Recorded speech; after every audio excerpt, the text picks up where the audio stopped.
Hello everyone, this is the ninth lecture on the unit number 5 of subject mechanical measurement and metrology, and in this lecture also we are going to continue with the torque measurement, and today's topic is the resistance strain gauge circuits. So in this lecture we will be learning about the ballast circuit and the Wheatstone bridge circuit. But before that, let us understand why actually we need the circuits.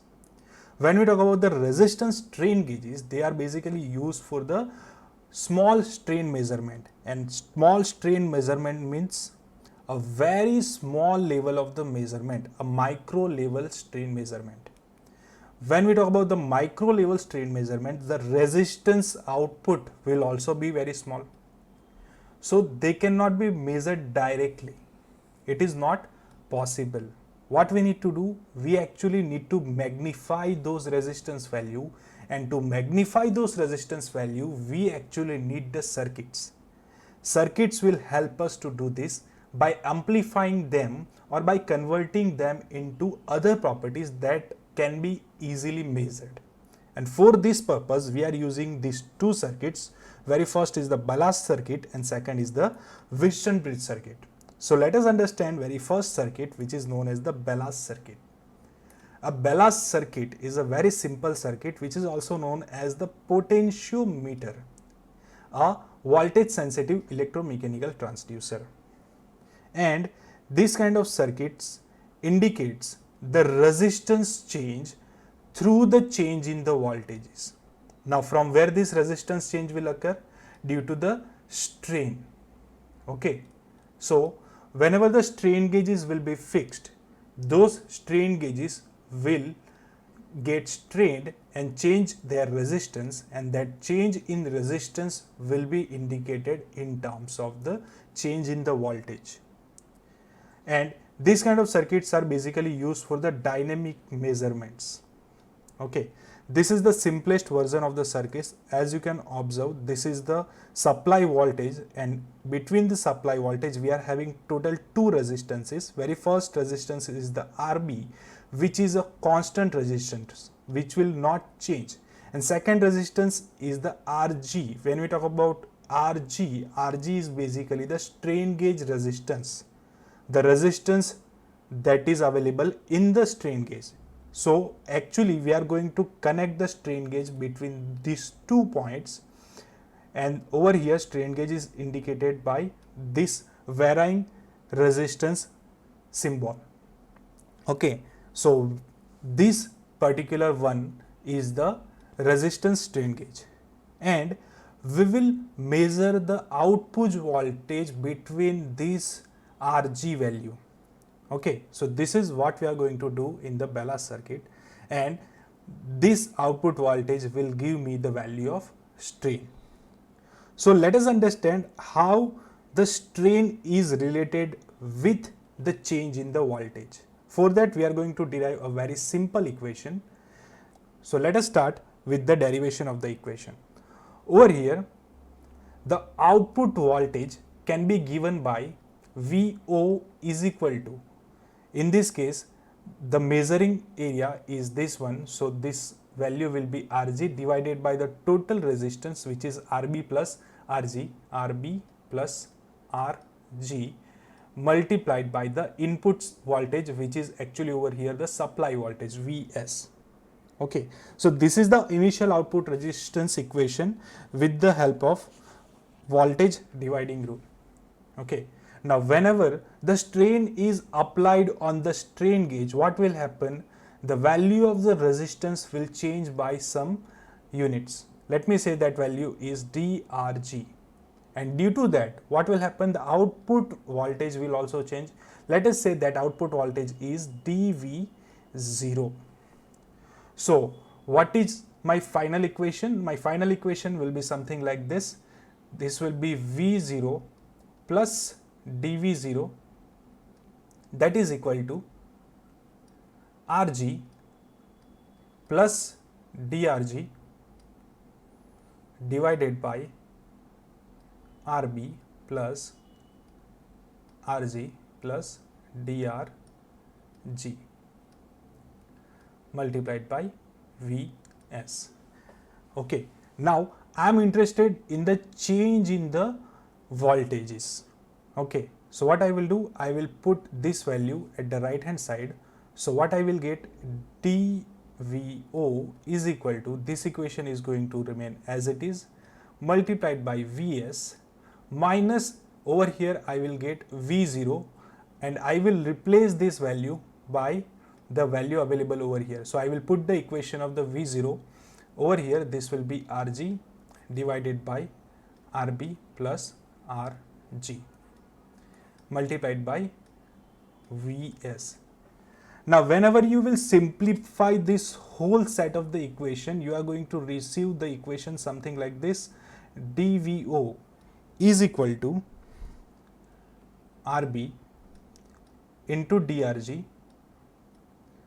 divided by Rg plus drg plus Rb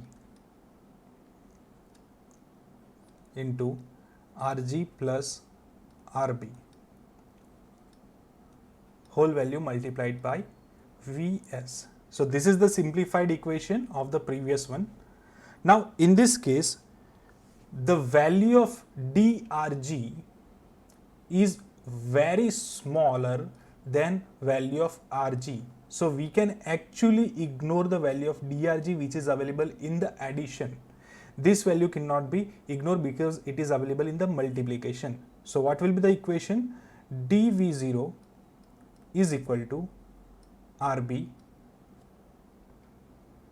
into drg divided by, as you can observe, this is Rg plus Rb into Rg plus Rb. So I can write down this as Rg plus Rb whole square. Okay, so this is the equation that I have received. Now we will continue with this equation. Over here, what I am going to do, I am going to multiply and divide the whole equation with Rg. So what will happen over here? Rg divided by Rg plus Rb whole square into, I will put drg outside, into Vs, and as I told you, I will multiply and divide the whole equation with the value Rg. So this is my Rg over here in the multiplication, and the division, this is my Rg over here. So this is what I have received in this case, and over here what is going to happen? This is going to be Rg square divided by Rg plus Rb whole square into, now in this case I am going to change this value with the help of the equation f is equal to dr by r by dl by l. This is the equation of the gauge factor, and in this case when we talk about gauge factor, this value is what? This value is known as the strain. Okay, so I can write down this equation something like this: f is equal to dr by r divided by strain, which is indicated by epsilon. So what is going to happen? The dr by r can be written as the gauge factor multiplied by the epsilon, and I am going to replace this dr by r with this equation. Okay, so instead of this, I will be write out gauge factor into epsilon into V supply. Okay, now for the maximum sensitivity,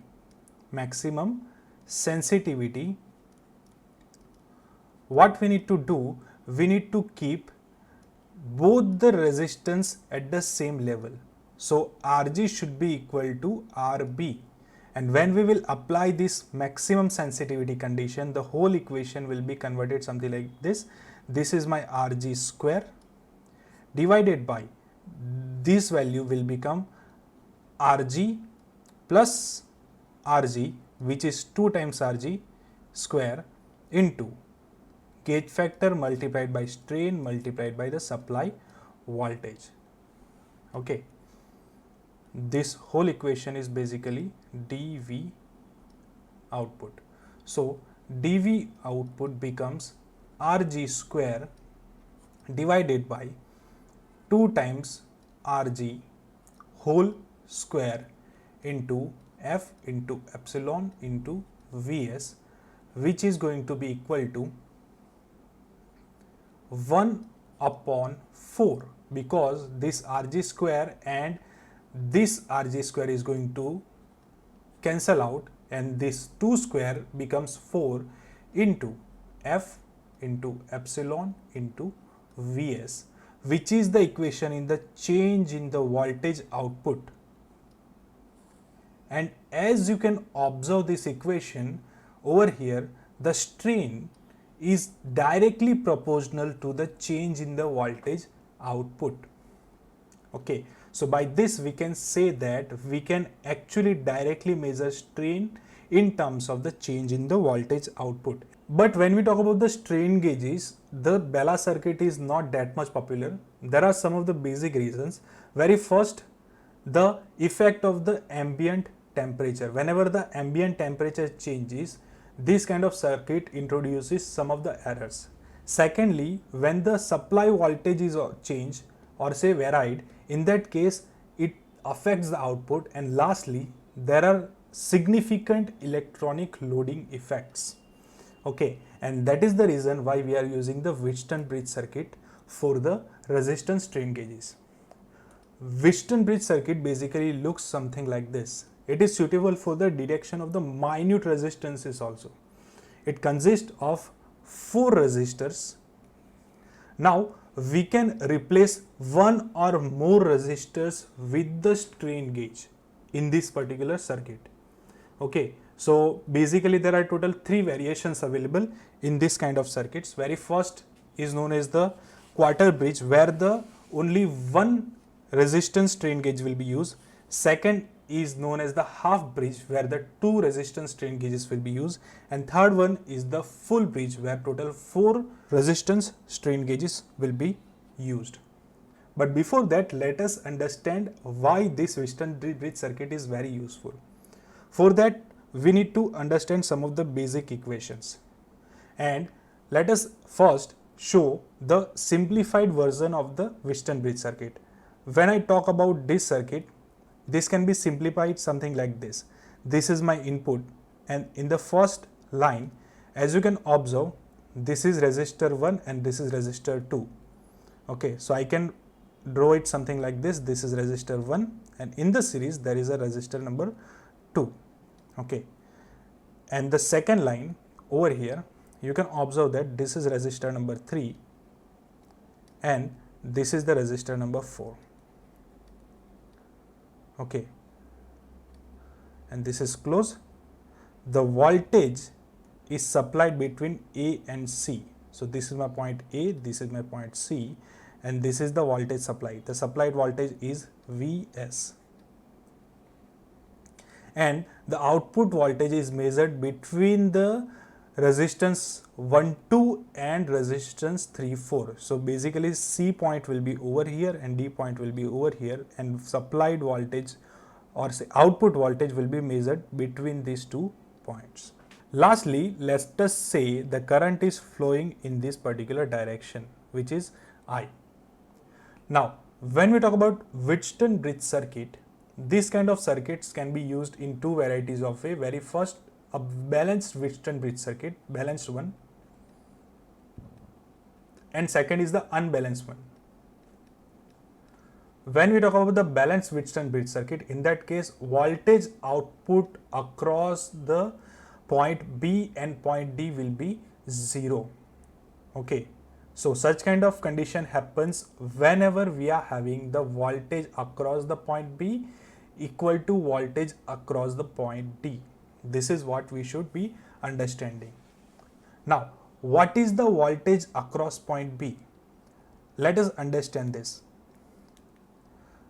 Using the voltage dividing rule, we can write down the equation of VB is equal to the resistance divided by the total resistance across this line, which is R1 plus R2 multiplied by the supply voltage, which is Vs. And the same way we can write down the equation of the Vd is equal to the resistance, which is R3, divided by the total resistance across this line, which is R3 plus R4, multiplied by the supply voltage, which is Vs. Okay, so these are the equation, and when we apply this condition, what is going to be happen? Vb is equal to R1 divided by R1 plus R2 multiplied by Vs is equal to, this is my Vd, which is equal to R3 plus R4 into Vs. So Vs will be cancelled, and let us do the cross multiplication. So the value will be R1 into R3 plus R1 into R4 is equal to R3 into R1 plus R3 into R2. So over here you can observe that these values are same, so they can be cancelled out. So final equation will be something like this: R1 into R4 is equal to R3 into R2, and we can rewrite this equation something like this: R1 by R2 is equal to R3 by R4. Okay, and this is the condition for making the whole bridge balanced. So this is the equation which will be very helpful to us for measuring the resistance changes in the strain gauges. Now let us understand the Wheatstone bridge circuit in practical. So over here, this is the practical circuit. In this case, you can observe that instead of the resistance, I have kept some bulbs. Okay, so this is the resistance 1 where I am having bulb 1. In the same way, this is the resistance 2, this is resistance 3, and this is resistance 4. And this is a Wheatstone bridge circuit. Instead of measurement of voltage output, one bulb has been kept. So in this case, if the bridge will be balanced, the voltage across this bulb will be 0. So what will happen? The bulb will not light up. Okay. If there will be any voltage across these 2 points, in that case, there will be some light in this bulb. This is the basic concept of the Wheatstone bridge circuit. I am going to apply the electricity from these two ends. So power will be supplied over here. The basic condition is this one: R1 by R2 should be equal to R3 by R4.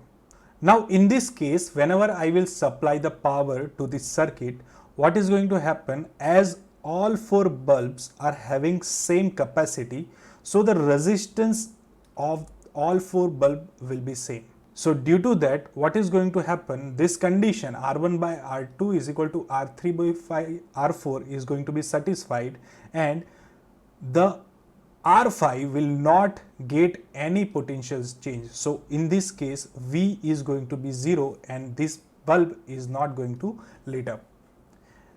This condition is known as the balanced bridge condition. Okay, so there will be no current passing through these wires. Now, the second case, over here you can observe that these two resistance are as it is, but the changes in R2 and R3 is done. So in that case, what has happened? The equation R1 by R2 is equal to R3 by R4 is not satisfied, and due to that, this value, the voltage across these 2 points is not same, and due to that, this bulb has lit up. Okay, and this condition is known as the unbalanced bridge condition. So this is the practical situation of the Wheatstone bridge. Now, such kind of Wheatstone bridge are basically used in 2 ways. Very first is the null mode, where we are going to actually balance the resistance changes, and second is the deflection mode, where we are going to actually measure the change in the resistance in form of the voltage changes. So in the null mode, we are going to do the balancing once again, And in the deflection mode, without doing any kind of balancing, what we are going to do, we are going to measure the potential difference directly. And this will be done in the next lecture, where we are going to learn the Wheatstone bridge circuit in the null mode and the deflection mode. So this is the end of this particular session. Keep learning. Have a good day.